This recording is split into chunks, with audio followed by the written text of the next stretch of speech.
The courthouse lobby buzzed with noise, but everything fell silent the moment the thin, dirt-covered girl stepped inside. Her clothes were torn, her hair tangled like she had slept on the streets for days, and her small hands shook as she clutched a faded bank card. Three well-dressed professionals, two men in sharp suits and a woman with perfect posture, stared at her with a mixture of confusion and disbelief.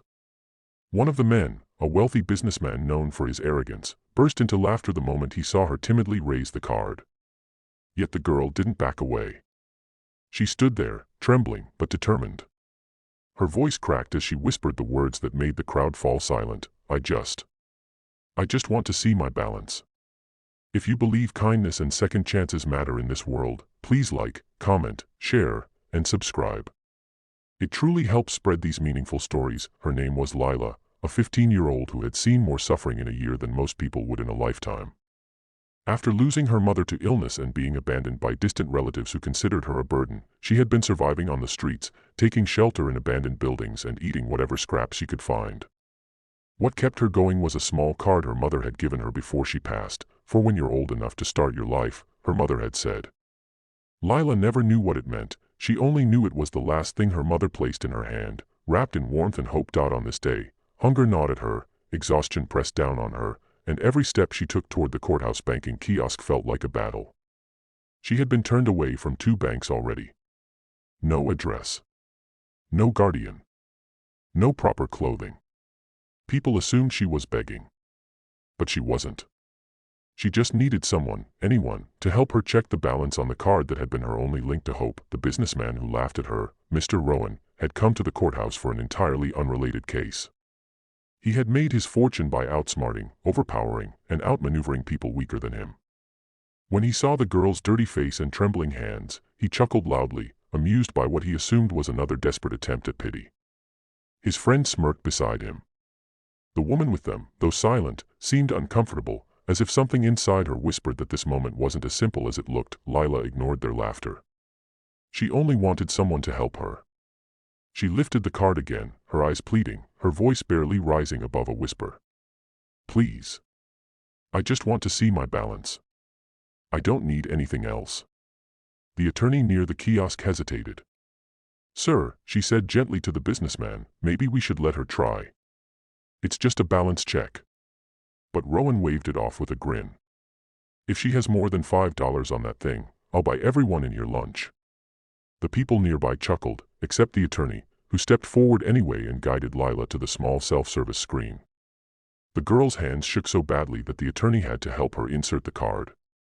Behind them, Rowan leaned forward on the railing, laughing with his colleague about street kids trying their luck. Lila held her breath as the machine blinked, processing. Her heart pounded painfully in her chest. She didn't really expect anything. Maybe a few dollars her mother had slowly saved. Maybe nothing at all. She just wanted closure, anything that kept her mother's memory alive. The numbers finally appeared on screen, and everything changed. The attorney's jaw dropped open. Her hand flew to her mouth. The businessman's smirk froze. His colleague leaned closer, blinking rapidly. Rowan stepped forward, the laughter dying in his throat like someone had punched the air out of him, because the balance on the screen wasn't $5. It wasn't $500. It wasn't even $5,000. It was $2, 487, 912.76. Lila blinked in confusion, unsure why everyone suddenly froze. She didn't understand the numbers or their meaning, only that they were very, very large. Rowan's face turned pale, the mocking spark gone from his eyes. The woman in the white blouse whispered, "My God, this is a trust account." She glanced gently at Lila. "Your mother must have set this up for you, for your future."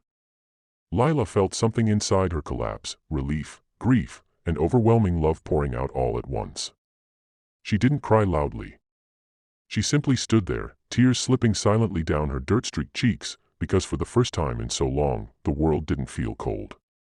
Her mother hadn't abandoned her future after all. She had protected it. The attorney gently placed a hand on Lila's shoulder, guiding her to sit. People watched not with judgment now, but with quiet respect. Even the millionaire businessman, who moments ago had found her suffering amusing, couldn't lift his eyes from the ground. Something in him cracked open, something that had been sealed for years behind wealth, pride, and distance from real pain. He stepped forward. Not laughing. Not smug. But humbled. He cleared his throat and spoke softly, not to the girl but to the attorney. What happens next? Can someone help her gain access properly? She's a minor. His voice shook. The attorney nodded. We'll contact child services and a court guardian. She'll be taken care of. But before they moved, Lila clutched the card tightly to her chest. She looked so small, so fragile, yet so full of an unbroken spirit. The woman knelt beside her and promised she wasn't alone anymore. For the first time, Lila believed it. Rowan, haunted by guilt, approached slowly. He didn't try to explain himself. He didn't make excuses. He simply whispered, "I'm sorry." It wasn't for her. It was for the person he had become, the one he didn't want to be anymore. A stranger who laughed at suffering. A man blinded by privilege. Lila didn't respond. She didn't need to.